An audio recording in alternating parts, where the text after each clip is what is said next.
예전에 제가 백내장 수술을 받는다면 클라레온 페놉틱스 인공수정체를 선택할 가능성이 크다고 말씀드렸었죠. 그만큼 저에게도 잘 맞을 것 같은 렌즈이고 진료실에서 환자분들이 아주 많이 여쭤보는 렌즈이기도 합니다. 실제 2025년 기준 전 세계적으로 300만 건 이상 사용되었고 2021년에는 의학계의 노벨상이라 불리는 프리 갈리앵상을 수상한 렌즈이기도 합니다. 오늘은 클라레온 페놉틱스 인공수정체에 대한 두 번째 이야기로 렌즈의 특징, 장점, 적합한 환자군을 알아보고 향후 출시 예정인 클라레온 페놉틱스 프로와 그리고 클라레온 페놉틱스의 경쟁자로 꼽히는 존슨앤존슨사의 오디세이 인공수정체와의 비교까지 백내장 수술 26년차 안과 의사인 제가 자세히 설명해 드리겠습니다. 백내장 수술을 앞두고 계신다면 오늘 영상 끝까지 시청하시면 큰 도움이 되실 겁니다. 안녕하세요. 여러분의 평생 안과 주치의 S안과 김종현 원장입니다. 오늘의 주제는 클라레온 페놉틱스 인공수정체에 대한 모든 것입니다. 클라레온 페놉틱스는 노안 백내장 수술을 고민하신다면 거의 대부분의 환자분들이 고려해보는 렌즈인데요. 당연히 그런 이유가 있겠죠. 먼저 렌즈의 특징부터 간단히 알아보겠습니다. 기존 페놉틱스 인공수정체는 인라이튼 테크놀로지라는 4중 초점 기술을 적용한 최초의 렌즈입니다. 그 전까지는 3중 초점 렌즈에 근거리는 40cm, 중간거리는 80cm, 그리고 원거리 이렇게 초점을 가졌는데요. 페놉틱스는 80cm의 중간거리 대신 60cm의 중간거리를 가지도록 한 것이 특징입니다. 아시아인의 체형, 팔 길이에 맞는 인공수정체인 거죠. 일반적으로 중간거리는 컴퓨터 모니터, 차량 내비게이션, 요리 등 팔 길이 이내에서 이루어지는 활동을 의미하는데요. 체구가 크지 않은, 팔 길이가 길지 않은 동양인에게는 60cm가 알맞은 중간거리입니다. 빛의 배분 비율은 근거리 25%, 중간거리 25%, 그리고 원거리 50%입니다. 실제 환자분들의 사례를 보면 40cm 근거리와 60cm 중간거리의 초점 선명도가 뛰어난 편입니다. 다만 원거리 시력이 회복되는 시간이 좀 걸리는데요. 약 보름에서 한 달 반 정도 걸리는 것 같습니다. 간혹 더 걸리는 분도 있고요. 아마도 인공수정체의 회절 구조가 복잡해서 뇌가 적응하는 데 시간이 필요한 게 아닐까 생각합니다. 하지만 시간이 지나면 대부분 잘 적응하셔서 일상생활을 편하게 보내십니다. 클라레온 페놉틱스는 여기에서 한 단계 더 업그레이드된 렌즈인데요. 새로운 클라레온 플랫폼을 통해 기존 페놉틱스 인공수정체의 단점인 글리스닝, 쉽게 말하면 인공수정체 반짝임을 말하는 거고요. 그리고 화이트닝이라는 변색 현상을 극복한 렌즈입니다. 또 회절링의 특성상 야간 빛번짐을 느낄 수 있는데요. 클라레온 페놉틱스는 렌즈의 엣지 디자인도 많이 개선돼서 빛번짐 현상을 좀 더 줄였습니다. 원장님, 백내장 수술하신다면 클라레온 페놉틱스를 선택할 가능성이 높다고 말씀해 주셨잖아요. 혹시 그 이유 좀 알 수 있을까요? 제가 클라레온 페놉틱스를 선택할 가능성이 높다고 말씀드렸던 이유는 이 렌즈가 다초점 렌즈 중에서 근거리 시야가 가장 안정적이고 선명하기 때문입니다. 제가 안과 의사다 보니 환자분의 눈도 많이 봐야 하고요. 스마트폰, 그리고 진료 기록 등을 많이 보기 때문에 근거리 시력 확보가 매우 중요합니다. 따라서 클라레온 페놉틱스 인공수정체는 저처럼 근거리 시력이 중요한 분들, 예를 들어 사무직 종사자들이 있을 수 있겠고요. 또 젊은 백내장 환자나 노안으로 힘들어하시는 분들에게 어울릴 가능성이 높습니다. 원래 근시가 있어서 근거리를 잘 보셨던 분들에게도 적절할 것 같고요. 요즘 백내장 환자분들의 연령층이 점차 낮아지고 있습니다. 아무래도 젊은 백내장 환자분들은 근거리 작업이 많고 스마트폰 사용 빈도도 높기 때문에 근거리 시력이 아주 중요한 편입니다. 젊은 환자분들에게도 클라레온 페놉틱스 인공수정체가 적절할 가능성이 높다고 말씀드리고 있습니다. 3달 전에 지메트릭 렌즈랑 이제 비교 중이라고 말씀하셨잖아요. 지금 혹시 어떠실까요? 얼마 전에 지메트릭 인공수정체를 설명하면서 클라레온 페놉틱스 인공수정체와 선택을 고민 중이라고 말씀드렸는데요. 사실 지금도 고민 중이긴 합니다. 지메트릭 인공수정체의 수술 결과가 워낙 좋기 때문에 아직까지는 결정을 내리지 못했습니다. 아마도 지메트릭 인공수정체의 장기 수술 결과를 지켜보면서 더 고민해 볼 것 같습니다. 다만 이제 두 인공수정체를 선택하는 데 있어서 클라레온 페놉틱스 인공수정체는 미국 식약청인 FDA의 승인을 받았고 지메트릭 인공수정체는 아직 못 받았다는 점에서 약간의 공신력의 차이가 있다고 봅니다. 원장님, 근데 영상 보시고 환자분들이 오셔서 무조건 클라레온 페노틱스로 해달라 하면 어떻게 설명드리면 좋을까요? 클라레온 페노틱스를 선택하기 어려운 환자분도 일반적인 다초점 인공수정체에서 조심해야 하는 경우와 비슷한데요. 환자분의 시력 만족도와 직결되니 다시 말씀드리겠습니다. 첫 번째는 망막이나 시신경에 문제가 있는 분들입니다. 황반변성, 당뇨망막병증, 녹내장 같은 기저질환이 있으면 원래 시 기능이 떨어져 있는데요. 이런 분들께 다초점 렌즈를 사용하게 되면 회절 구조가 빛을 여러 초점으로 나누기 때문에 망막에 도달하는 빛이 더 약해질 수 있습니다. 이런 경우에는 한 거리라도 아주 선명하게 보이는 단초점 렌즈가 더 나은 선택이 될 수 있습니다. 두 번째는 빛번짐이나 어지러움에 예민한 분들입니다. 다초점 렌즈는 적응하는 부분이 꽤 힘들 수 있어서 이런 분들께는 단초점이나 연속초점 렌즈가 더 안정적인 선택일 수 있습니다. 선생님, 사실 클라레온 페노틱스랑 가장 많이 비교하는 게 이번에 새로 출시할 오디세이 렌즈잖아요. 혹시 두 렌즈 비교도 가능할까요?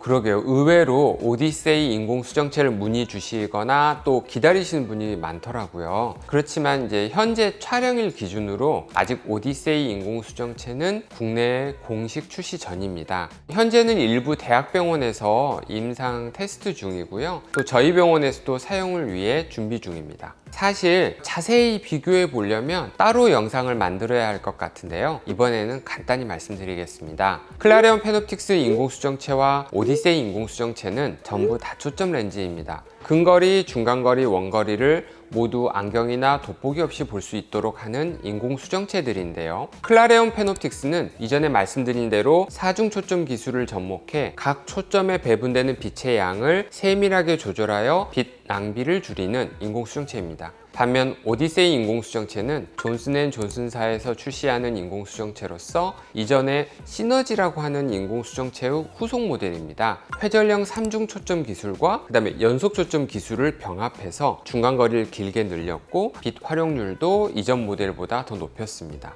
인공수정체의 색깔도 약간 다른데요. 클라레온 페노틱스는 약간 노란빛을 띠고 오디세이 인공수정체는 약간 보랏빛을 띠고 있습니다. 기존에 출시된 연속 초점 렌즈인 퓨어시 인공수정체와 비슷합니다. 시간이 갈수록 각 회사마다 각자의 방식으로 다초점 인공수정체의 부작용을 줄이고 성능을 개선하기 위해 노력하고 있는데요. 실제로 클라레온 페노틱스 인공수정체와 오디세이 인공수정체 중에서 어떤 인공수정체가 환자들과 의사들의 선택을 받을지는 결과를 좀 더 지켜봐야 할 것 같습니다. 저희가 보통 인공수정체를 선택할 때는 인공수정체의 스펙 그리고 해외 임상 결과도 참고해야 되지만 중요한 건 국내 임상 결과와 또 저희 병원 경험이라고 생각합니다. 저희 병원 결과가 좋게 나와야 또 자신 있게 환자분들께 추천해 드릴 수도 있고요. 클라레온 페노틱스가 알콘이고 오디세이가 존슨앤존슨사잖아요. 사실상 1등과 2등인데 환자분들이 그래도 나는 1등이 최고지 않을까라고 생각하면 어떻게 답을 드리면 좋을까요? 맞습니다. 이게 소비자들의 많은 선택을 받은 거는 당연히 이유가 있겠죠. 그래서 저는 클라레온 페노틱스 렌즈를 아직까지는 오디세이 인공수정체보다는 선택에 우선순위를 두고 있고 환자분들께도 그렇게 추천을 드리고 있습니다. 원장님, 근데 클라레온 페노틱스도 내년에 프로 버전이 나온다 들었습니다. 혹시 지금 알 수 있는 정보들도 있을까요? 내년에 오디세이랑 엄청 경쟁할 것 같습니다. 네, 맞습니다. 표를 하나 띄워드릴 건데요. 다만 아직 세부 정보가 전부 공개된 건 아니고 해외에 발표된 자료를 포함한 제조사 제공 내용이라는 점만 조심해 주시면 될 것 같습니다.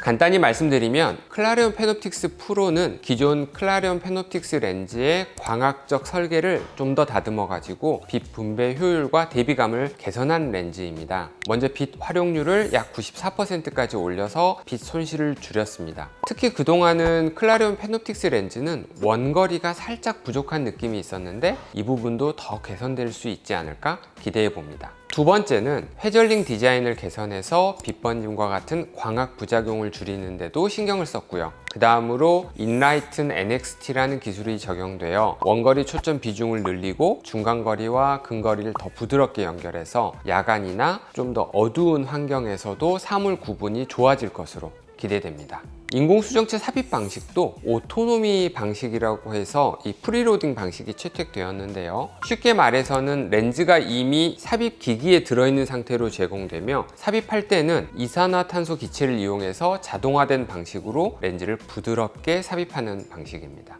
수술 과정에서 렌즈를 잘못 넣는 오류를 줄이고 멸균 상태도 유지되는 장점이 있습니다. 경험이 적은 의사들도 다초점 인공수정체 삽입을 쉽게 할 수 있도록 만든 것이죠. 여기서부터는 완전히 개인적인 의견인데요. 클라레온 페놉틱스 프로라는 이름을 저는 두 가지 관점에서 바라볼 수 있을 것 같습니다. 일단 클라레온 페놉틱스 인공수정체에서 크게 바뀐 부분은 없을 것 같다. 즉 기존 모델의 페이스리프트 버전이다, 이런 생각도 들고요. 또 한 가지는 클라레온 페놉틱스가 워낙 세계적으로 성공한 모델이다 보니 기존 브랜드 네임을 그대로 사용함으로써 마케팅 효과를 지속하기 위한 전략이다, 이렇게 볼 수도 있을 것 같습니다. 사실 기존 모델이 실패했다면 다음 모델은 당연히 이름을 바꾸는 게 맞겠죠.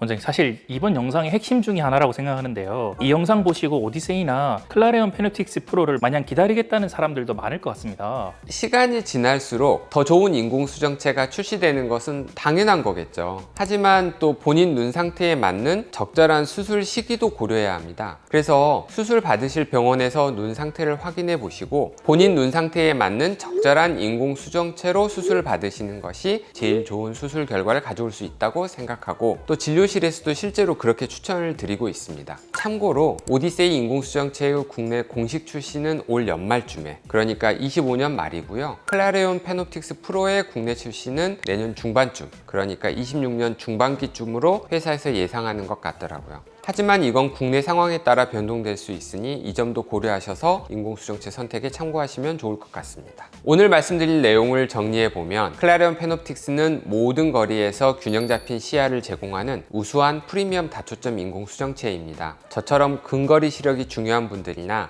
사무직 직장인들, 젊은 백내장, 근시였던 분들에게 좋은 선택지가 될 수 있습니다. 렌즈의 성능보다 이 인공수정체가 내 눈에 맞는지를 고려하는 것도 중요합니다. 경험 많은 의사와 내가 원하는 인공수정체가 적절한지 상의하는 것도 필요한 부분이고요. 오늘 영상이 도움이 되셨다면 좋아요와 구독, 알림 설정 부탁드립니다. 더 궁금한 점이 있으시면 댓글로 남겨주세요. 제가 진료시간 틈틈이 확인하고 최대한 정성껏 답변 드리겠습니다. 여러분의 평생 안과 주치의 김종현 원장이었습니다. 감사합니다.